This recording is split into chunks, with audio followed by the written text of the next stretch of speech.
लें जी। तो मैंने बताया था कि इंग्लिश ऐसे जो है आपने बिल्कुल सादा जुबान में लिखना है।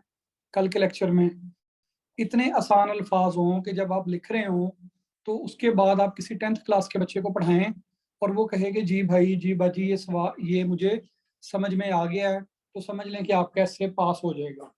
अगर ऐसा होगा कि आपने लिखा और वो कहता है कि जी ये बड़ा मुश्किल ऐसे था, इसमें बड़े मुश्किल मुश्किल अल्फाज इस्तेमाल हुए थे और मुझे पढ़ने के लिए सहारा लेना पड़ा है कि इसका डिफरेंट किस्म के वोकेबलरी का बाज़ का दूसरे ट्रांसलेशन का सहारा लेना पड़ा है, तो फिर आपका ऐसे पास नहीं होगा। ऐसे पास करने के लिए जरूरी है कि इतनी सादा जुबान में लिखा जाए कि एक आम आदमी, जिसे हम ले मैन कहते हैं, वो पढ़ सके। पहली बात। दूसरी बात मैंने ये बताई थी कंप्रीहेंशन ऑफ द टॉपिक। उसमें मैंने आपको ये कहा था कि अगर किसी टॉपिक का आप लफ्जी और इस्तिलाही तर्जुमा कर लेते हैं। लफ्जी तर्जुमा क्या होता है? जो हम बाय वर्ड मीनिंग कर रहे होते हैं, जो डिक्शनरी का मतलब होता है। और इस्तिलाही तर्जुमा क्या होता है?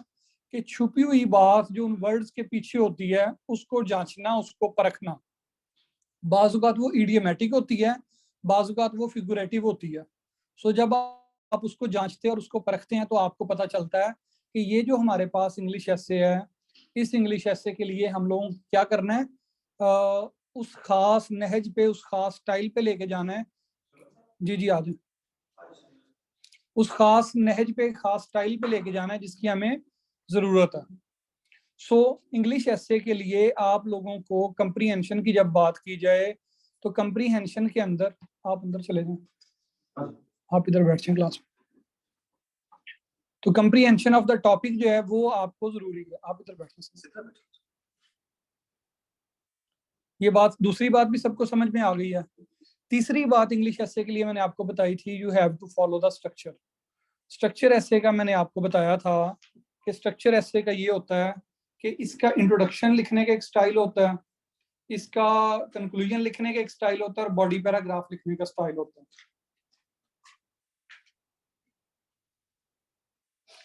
जब आप इंट्रोडक्शन लिखते हैं उसका आज मैं स्टाइल बताऊंगा कैसे लिखते हैं। कल मैंने आपको बॉडी पैराग्राफ लिखने का स्टाइल बताया था और मैंने ये बताया था कि जो बॉडी पैराग्राफ होता है उसके अंदर कम से कम 4 पार्ट्स होते हैं, इससे ज्यादा हो सकते हैं, लेकिन पीएमएस लेवल पे जो हमें रिक्वायर्ड है वो कितने पार्ट हैं?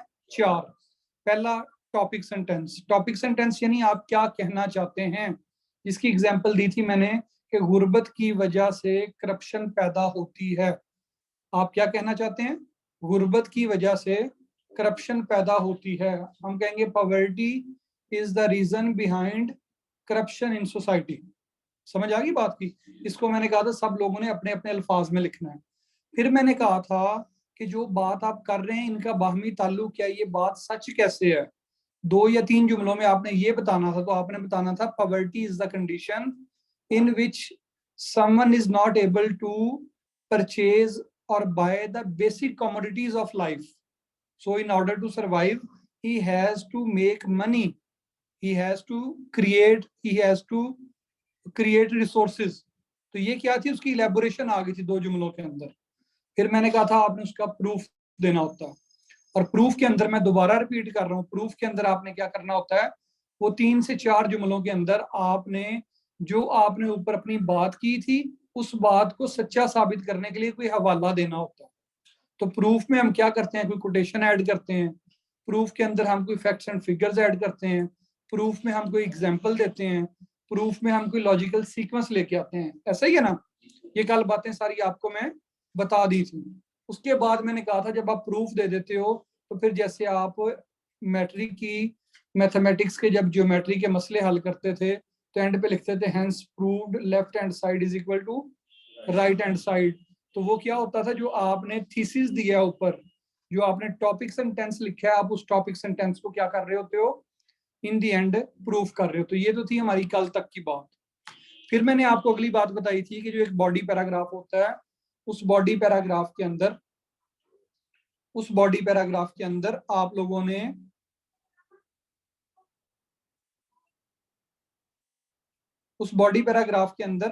ने एक ही टॉपिक को डिस्कस करना होता है। जैसे हम करप्शन के काजेज डिस्कस कर रहे थे तो मैंने कहा था कि जब आप इसके काजेज डिस्कस कर रहे हैं तो पहले नंबर पे आपने क्या करना है? पॉवर्टी को डिस्कस करना है। तो थ्रू आउट पॉवर्टी ही डिस्कस होगी। उसके अंदर कोई और बात आप डिस्कस नहीं करेंगे। पॉवर्टी और पॉवर्टी से मुतल्लिका, पॉवर्टी क्या है? रिसोर्सेज। पॉवर्टी क्या है? दौलत का ना होना। पॉवर्टी क्या है? बेसिक कमोडिटीज का ना होना। तो आप इसी से मुतल्लिका बातें इस पैरे में करोगे। आप इसके अंदर इलिटरेसी की, आप इसके अंदर मिस इंटरप्रिटेशन ऑफ रिलीजन की, आप इसके अंदर रैशनलाइजेशन की, आप इसके अंदर इंप्रूव्ड लाइफस्टाइल की ये बातें नहीं करोगे। सिर्फ पॉवर्टी की इस पैरे में बात होगी। अगला, तो एक ही आइडिया, इसे हम कहते हैं यूनिटी ऑफ आइडिया। दूसरी चीज है जो आज हम स्टार्ट करने जा रहे हैं, लिखे मेरे साथ, कोहेरेंस।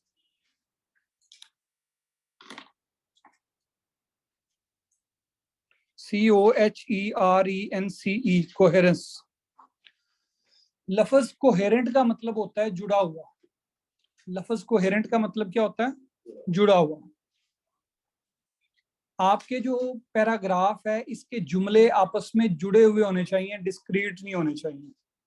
और वो जो जोड़ना है वो सेंस वाइज भी आप जोड़ सकते हैं। Coherence can be of two types. एक होती है वर्बल कोहेरेंस और दूसरी होती है सेंस की coherence.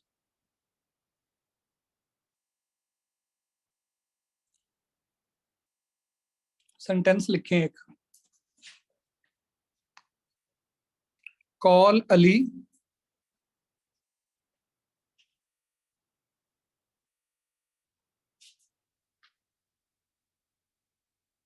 Semicolon he will hang the picture। मैंने कहा call Ali semicolon he will hang the picture। इसके अंदर देखें दो अलग अलग सेंटेंस हैं। कॉल अली, अली को बुलाओ, ये अलग जुमला। he will hang the picture, ये एक अलग जुमला।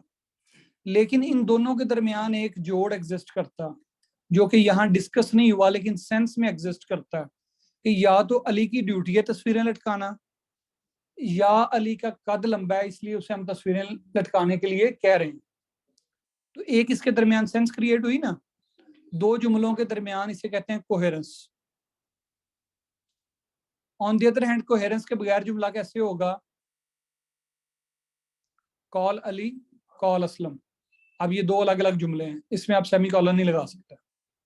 ये दो अलग अलग जुमले हैं, अली को भी बुलाओ असलम को भी बुलाओ, ये दो अलग अलग जुमले हैं, इसमें कोहेरेंस नहीं है। इसी तरह से एक लिखें,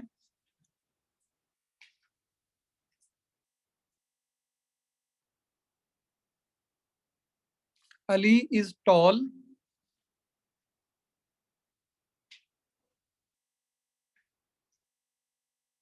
so he can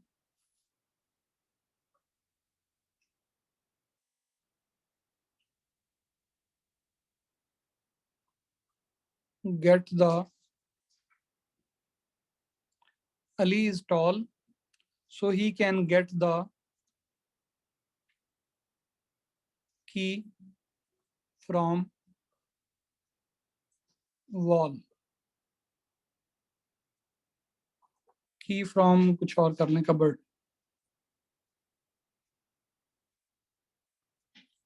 देखो मैंने क्या कहा, अली इज टॉल, अली लंबा है, ये अपने सेंस में एक पूरा जुमला था।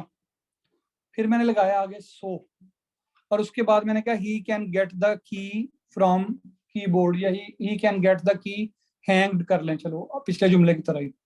तो अब ये दो जुमलों को मैंने जोड़ा एक लफ्ज से, उस लफ्ज का नाम क्या है? सो। तो ये जो सो के साथ हमने जोड़ा है, इस सो के साथ जोड़ने को हम कहते हैं कि ये वर्बल कोहेरेंस क्रिएट किया आपने, यानी आपने बाकायदा लफ्जों का इस्तेमाल करके इसको दो दो चीजों को जोड़ा।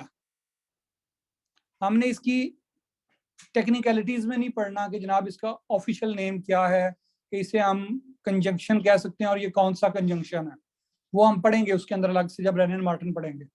अभी सिर्फ ऐसे के लिए मैं आपको बता रहा हूँ कि लफ्जों को, जुमले के दो हिस्सों को जोड़ने के लिए, बाज का दो अलग अलग सेंटेंसेस को जोड़ने के लिए, उनके दरमियान सेंस क्रिएट करने के लिए हम यूज करते हैं कनेक्टर डिवाइसेस, जिन्हें हम कहते हैं कनेक्टिंग डिवाइसेस या कनेक्टर्स, जिन्हें हम क्या कहते हैं? कनेक्टर्स। सो मैं आपको आज कुछ कनेक्टर्स हैं उनके सेंटेंसेस और छोटी सी एक्सरसाइज करवाऊंगा ताकि आपके लिखे हुए सेंटेंसेस जो हैं वो अच्छे हो जाएं।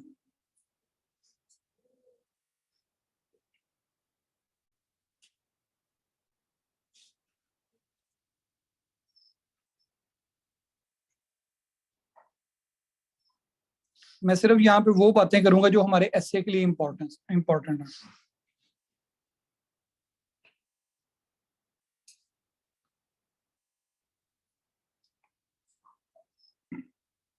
सबसे पहले एडिशन के लिए लिखें। Addition,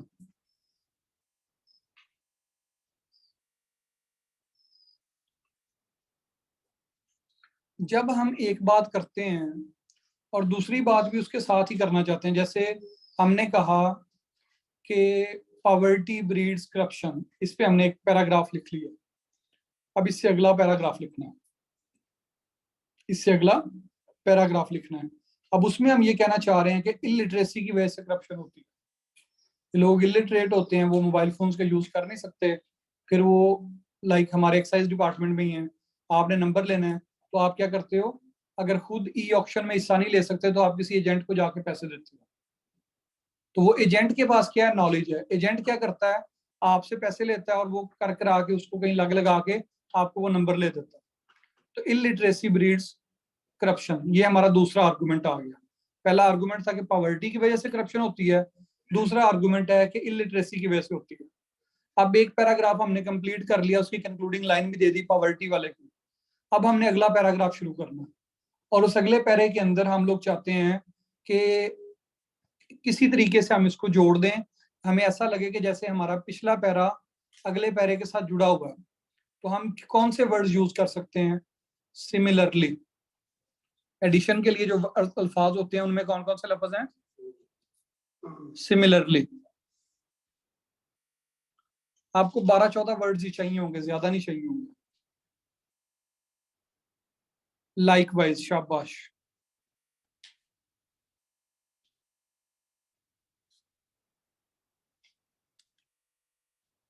in addition,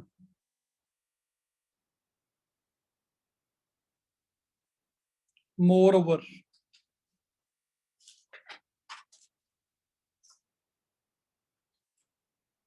further more,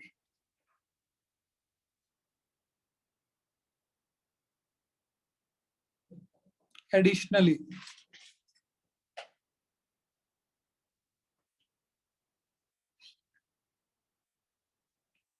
इस तरह की आपके पास 12-13 वर्ड होने चाहिए कि जिनके जरिए से आप जोड़ सकें दो पैराग्राफ्स को, जिनके जरिए से आप दो पैराग्राफ को जोड़ सकें। इस तरह के अल्फाज आपके पास एडिशन वाले होने चाहिए।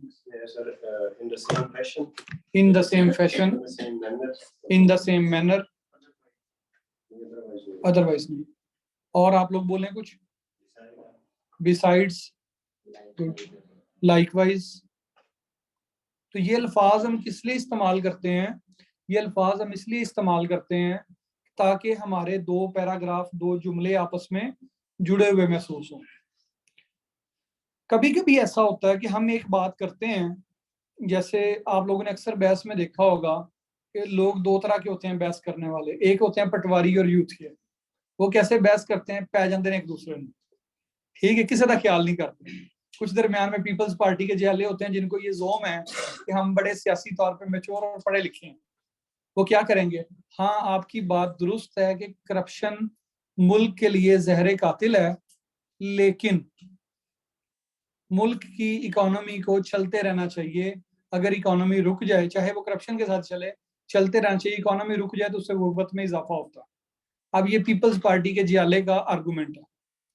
उसने क्या किया है, पहले आपकी बात से एग्री किया है, हाँ ये बात दुरुस्त है कि करप्शन गलत चीज है, लेकिन मुल्क की इकोनॉमी को चलते रहना चाहिए ताकि चाहे करप्शन के जरिए ही चले, ताकि लोग गुर्बत की लकीर से नीचे ना जाएं।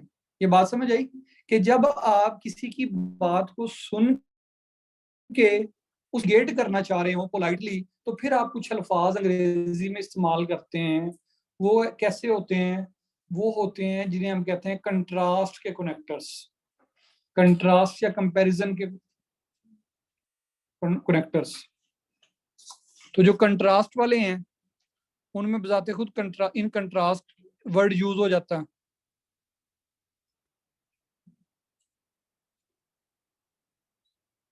कंट्रास्ट वर्ड यूज हो जाता है और however यूज होता है, बट यूज होता है, बस का येट यूज होता है। मोर ओवर कंट्रास्ट में नहीं आएगा, मोर ओवर एडिशन में आएगा। आपने क्या बोला था जो कंट्रास्ट का था? अदरवाइज हो सकता, ऑन कॉन्ट्रेरी हो सकता।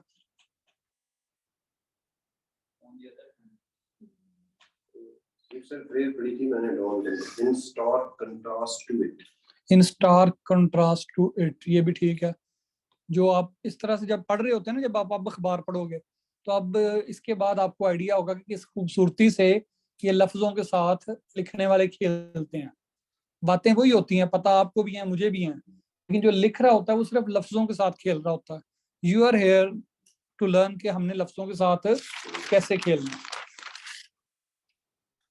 जिन लोगों को ब्लर नजर आ रहा है उनकी इंटरनेट स्पीड स्लो है। खैर वीडियो रिकॉर्ड हो रही है, बाद में देख लीजिएगा, और इसके मैं पीडीएफ भी बना के भिजवा दूंगा ग्रुप में।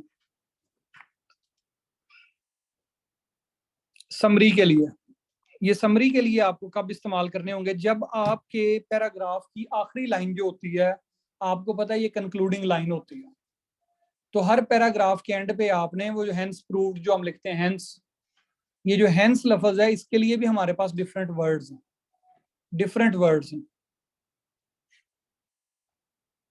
कौन कौन से वो वर्ड्स हैं? इन शॉर्ट, शाबाश, इन अ नटशेल,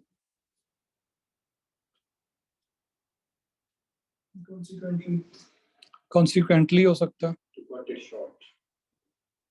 शाबाश, टू कट इट शॉर्ट। अंग्रेजी वालों तुम लोग ना बोलो, बाकी लोगों को बोलना दो, आप और आप। After all, in sum, in brief,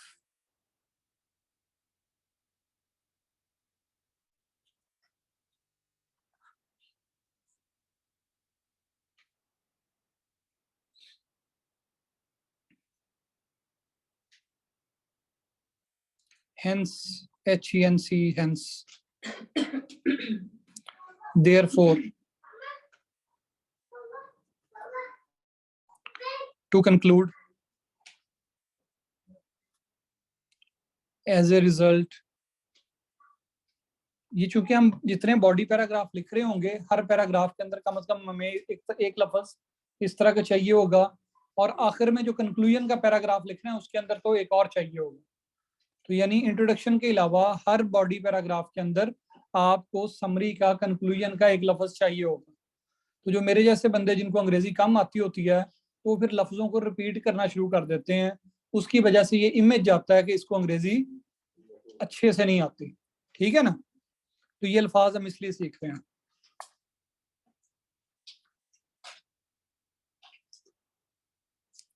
फिर आ जाए जो बॉडी बॉडी पैराग्राफ का प्रूफ वाला सेक्शन है, उसके अंदर प्रूफ देने के लिए आपको एग्जांपल्स देनी पड़ती हैं। तो एग्जांपल्स देने का क्या तरीका है, प्रूफ या एग्जांपल्स का?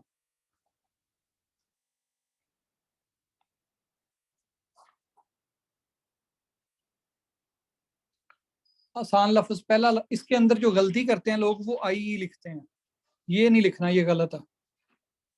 वो आई और डॉट लगा के आगे ई लिखते हैं, ये आपने अपने ऐसे में नहीं लिखना, ये गलत है। लिखें चंद words. For example,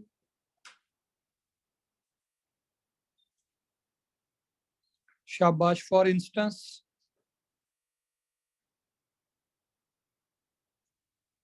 illustrated by, like,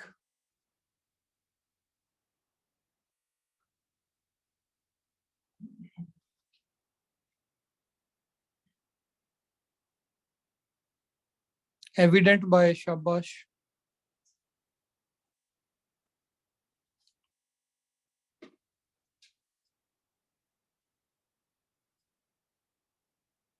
और इस तरह के वर्ड्स मैं आपको ग्रुप में और भी सेंड कर दूंगा। ये बात सबको समझ में आ गई है मेरी? ये अल्फाज हम क्यों इस्तेमाल कर रहे हैं? ताकि हमारे पास जब हम बॉडी पैराग्राफ लिख रहे हो, ऐसे लिख रहे हो, तो लफ्जों की कमी ना हो। कोशिश करें रेपिटेशन को अवॉइड करें ऐसे में। तो ये हमारा पहला पार्ट था आज के लेक्चर का, इंग्लिश एसे से मुतल्लिका कनेक्टर्स का। कनेक्टर्स और तरह के भी हो सकते हैं, जैसे बाज़ औक़ात आपको बॉडी पैराग्राफ लिखते हुए एक लिस्ट बनानी पड़ती है, तो हम कहते हैं फर्स्टली, सेकंडली, थर्डली, ठीक है। हम कहते हैं on first, second, third, fourth, इस तरह से भी हम बाज़ का स्टार्ट कर रहे होते हैं। तो वो अल्फाज भी इसके अंदर हम बतौर कनेक्टर इस्तेमाल कर सकते हैं, ठीक है। और ये कनेक्टर्स हमारे इंग्लिश प्रेसी के अंदर भी इस्तेमाल होते हैं। ये कनेक्टर्स जो हैं ये सिर्फ ऐसे में नहीं है, ये प्रेसी में भी इस्तेमाल होने हैं। जब आपको प्रेसी लिखने का तरीका बताऊंगा ना, तो मैं उसमें बताऊंगा कैसे आपने मेन आइडिया को टॉपिक सेंटेंस बनाना होता है, फिर उसके सपोर्टिंग पॉइंट्स जो हैं उनको आपस में ज्वाइन करना होता है। तो उसके अंदर भी आपके एडिशन और कंट्रास्ट वाले एग्जाम्पलें तो उसमें नहीं होती, तो एडिशन और कंट्रास्ट वाले आपके कनेक्टर्स इस्तेमाल होंगे। ये बात सबको समझ आ गई? मैं आगे चल सकता हूँ? ऑनलाइन वालों को ये बात समझ में आ गई है? चलें, आपको भी समझ में आ गई है तो मैं आगे बढ़ने लगा हूँ। आज मैंने दूसरा पार्ट आपको जो करवाना है लेक्चर का, ये सिर्फ इंग्लिश एसे के लिए नहीं होगा, ये आपके पाकिस्तान अफेयर्स के लिए, करंट अफेयर्स के लिए, एसे के लिए, इस्लामिक स्टडीज के लिए, पब्लिक एडमिनिस्ट्रेशन के लिए, ये सारी जगहों पे आपके काम आना है। ये है ब्रेनस्टॉर्मिंग टेक्निक। ये है ब्रेनस्टॉर्मिंग की टेक्निक।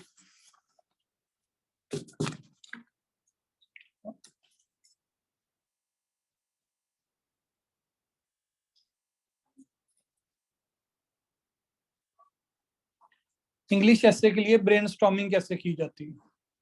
पॉइंट्स कहाँ से आएंगे कि हमें पता चले कि हमने जो 1500-1600 वर्ड्स लिखने हैं तो हमने कहाँ से लिखने हैं? तो आप लोग एक एक्रोनिम लिखो, मैं लिखवाने लगा हूँ। वो एक्रोनिम है PESTELE,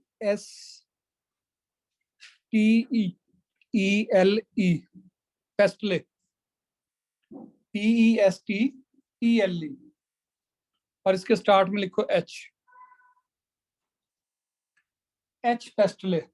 आप में से कोई बिजनेस का स्टूडेंट है जिसने बिजनेस पढ़ा हो? नहीं है, सारे ही सोशल साइंसेस वाले हैं। एच पेस्टले जो है ना, एच स्टैंड्स फॉर हिस्टोरिकल, तारीखी। पुराने स्टूडेंट्स को मैं इसलिए क्लास में ऐड नहीं करता, पुराने स्टूडेंट्स जो है ना आगे आगे बोलना शुरू कर देते हैं जैसे कायनात कर रही है। H stands for historical, P stands for political, सियासी। ई स्टैंड्स फॉर इकोनॉमिक, मुआशी, मईशत से मुतल्लिका। S stands for social, T for technical and technological,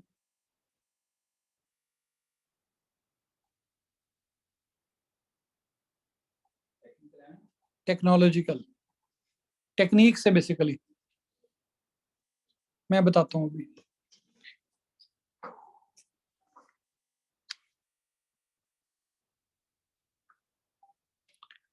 next E stands for ethical, ethics या मोरालिटी से मुतल्लिका। L stands for legal, L stands for legal. आखिरी E stands for environmental.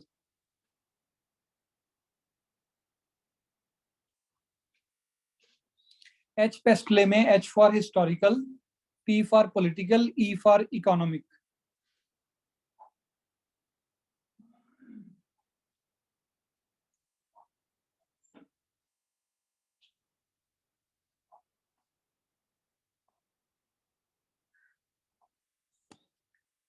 दुनिया जहान का जो मर्जी ऐसे का टॉपिक आ जाए, उसकी कोई हिस्ट्री होगी? एनर्जी क्राइसिस पे ऐसे आ गया तो कोई हिस्ट्री है इस चीज की? कश्मीर इशू पे ऐसे आ जाए, कोई हिस्ट्री है? रिलीजन पे ऐसे आ जाए, कोई हिस्ट्री है? दुनिया का जो मर्जी टॉपिक आ जाए उसकी कोई ना कोई हिस्ट्री होती है। तो जो टॉपिक आप अटेम्प्ट कर रहे हो तो थोड़ी बहुत ही हिस्ट्री की नॉलेज होती है। तो आप जब उसका बॉडी पैराग्राफ लिखना चाहो तो आप उसमें लिख सकते हो कि हिस्ट्री जो है उसका इसके ऊपर एक असर है। ऐसे ही पॉलिटिक्स, हमारी लाइफ का कौन सा स्फेयर ऐसा है जिसको पॉलिटिक्स जो है वो इंटरफेयर नहीं करती है। पॉलिटिकल जो इंटरफेरेंस है इज्तमाही जिंदगी के अंदर हर जगह पे सियासत सियासत सियासत, ऐसा है। एनर्जी क्राइसिस की वजह पॉलिटिकल इंस्टेबिलिटी हो सकती है। ओवर पॉपुलेशन की वजह पॉलिटिकल लीडर्स की जो बेहिसी है वो हो सकती है। और कोई दुनिया का टॉपिक बोलें आप जो आपके जहन में हो। इकोनॉमिक प्रॉब्लम्स जो हैं इनकी काज हो सकती है सियासत में, सियासतदानों की जो गलतियां हैं डेफिनेटली होती हैं। तो दुनिया जहान का जो मर्जी मसला हो उसका जो रीजन होता है वो सियासी हो सकता है। सो हम ये जो मर्जी दुनिया का टॉपिक आज हम कह सकते हैं ओवर पॉपुलेशन। कल कल मैंने करप्शन दिया था, ओवर पॉपुलेशन दिया था, ओवर पॉपुलेशन। तो उसमें हमने एक पॉइंट लिखा था in different attitude of the policy makers, कि जो पॉलिसी मेकर्स हैं, जो पॉलिटिशियंस हैं जिन्होंने हुकूमत में आके तो पॉलिसी बनानी है, वो लोग इसमें सीरियस नहीं है। तो पॉलिटिकल असर आ गया, ऐसे ही इकोनॉमिक असर आ गया। मुआशी लोग क्या करते हैं, ज्यादा बच्चे इसलिए पैदा करते हैं कि उन बच्चों के जरिए से वो मजदूरी करवाएंगे और उनके खानदान की इनकम बढ़ेगी। लोग करप्शन इसलिए करते हैं क्योंकि फाइनेंशियली वो वीक होते हैं। एनर्जी क्राइसिस पाकिस्तान में इसलिए है क्योंकि हमारे पास हमारी इकोनॉमी वीक है। क्लास ऑनलाइन खत्म हो जाएगी, दोबारा स्टार्ट करनी है आप लोगों ने उसी लिंक से। जो ऑनलाइन वाले हैं जैसे क्लास खत्म हो दोबारा ज्वाइन करनी है। समझ आ गई मेरी बात सबको? तो इस तरह से हम जो मर्जी काज हो, जब हम काजेज लिखने लगते हैं इंग्लिश एसए में, पीएमएस में आपने टोटल 4 या 5 काजेज लिखने होते हैं। 4 लिख लें बड़ी बात है। तो 4 काजेज पे 4 पैराग्राफ बन जाएंगे। मैंने आपको यहाँ पे 8 पॉइंट बताए हैं। इन 8 में से कोई से 4 पॉइंट उठाएं और उन 4 पॉइंट्स पे एक एक पैरा लिख लें उसी स्ट्रक्चर पे जो बॉडी पैराग्राफ का स्ट्रक्चर मैंने बताया। तो आपका काजेज वाला सेक्शन कंप्लीट हो जाएगा। समझ आ गई सबको ये बात? हमें ज्यादा ब्रेन 2 घंटे कैसे होता है, 1500-1600 वर्ड्स लिखने होते हैं। तो लोग बाज बात ब्रेन स्टॉर्मिंग करते 1 घंटा लगा देते हैं कि हमारे पास लिखने के लिए कुछ नहीं था तो हम सोच रहे थे। तो आप सिंपली क्या करें, जब प्रैक्टिस कर लेंगे आप 10-12 ऐसे लिख लेंगे, उसके बाद जो मेरे स्टूडेंट्स होते हैं उनको ब्रेन स्टॉर्मिंग करने में 5 मिनट लगते हैं। वजह क्या होती है कि उन्होंने इस तरह से टेक्निक्स को काम सीखा हुआ होता है। वो एथिक्स के साथ रिलीजियस आ जाएगा, शाबाश। रिलीजियस एस्पेक्ट भी हो सकता है लेकिन वो एथिक्स के साथ आमतौर पे आ जाता है। मैं कोशिश करता हूँ कि आपने इंग्लिश एसे में रिलीजन का हवाला नहीं देना, मजहब का हवाला एसे में नहीं देना। क्योंकि जो एग्जामिनर होता है बाज का, तो वो इंग्लिश के प्रोफेसर जो होते हैं 2 तरह के होते हैं। या तो ये फुल टाइम लिबरल होंगे और फेमिनिस्ट होंगे और बेसिकली लिबरल वैल्यूज को पसंद करने वाले होंगे, या फिर ये फुल टाइम मजहबी होंगे। आपको यहाँ पे जितने भी अंग्रेजी के प्रोफेसर मिलेंगे या मजहबी मिलेंगे या क्या मिलेंगे, फुल टाइम लिबरल मिलेंगे। दरमियानी अप्रोच इनमें कम होती है। तो अगर वो मजहबी हुआ कि जिसके चांसेस कम है तो आपने मजहब का रेफरेंस ज्यादा दिया तो प्रॉब्लम हो जाएगी। और अगर वो लिबरल हुआ, उसने मजहब का यानी इसके ऑपोजिट हुआ तो भी प्रॉब्लम होगी। मजहबियों के अंदर फिर एक और बड़ा मसला होता है फिरका वारियत का। लिबरल्स चलो इस चीज से तो आजाद होते हैं। तो आप लोगों ने कोई मजहबी हवाला ऐसे में कोशिश करें नहीं देना, ठीक है जी। ब्रेन स्टॉर्मिंग का ये तरीका। अब आप कहेंगे जी हमें तो पॉलिटिक्स के अल्फाज ही नहीं आते। तो आप लोगों ने इंटरनेट पे जाना है, गूगल इमेजेस खोलना है। क्या खोलना है? Google images.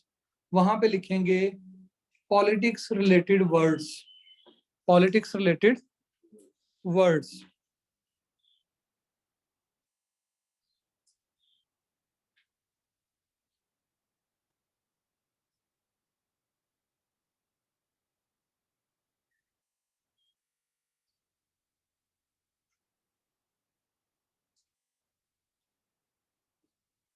पॉलिटिक्स रिलेटेड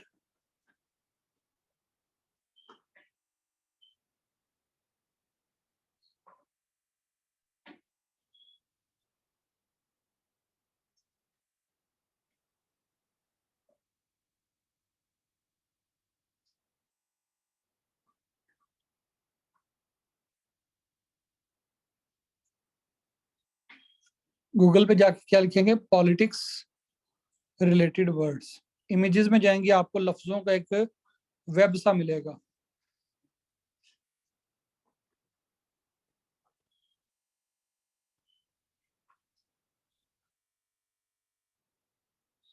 देखें, खोलें अपने मोबाइल में, जो खोलना था, पॉलिटिक्स रिलेटेड वर्ड्स।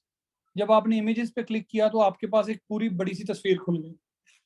इसमें टेक्निकल वर्ड्स यूज हो रहे हैं, जैसे इलेक्शंस। इलेक्शंस का आपको पता है क्या होता है? Elections is a process of electing candidates. ये उस प्रोसेस का नाम होता है जिसमें लोगों को चुना जाता है। फिर इसमें वर्ड लिखा हुआ है असेंबली।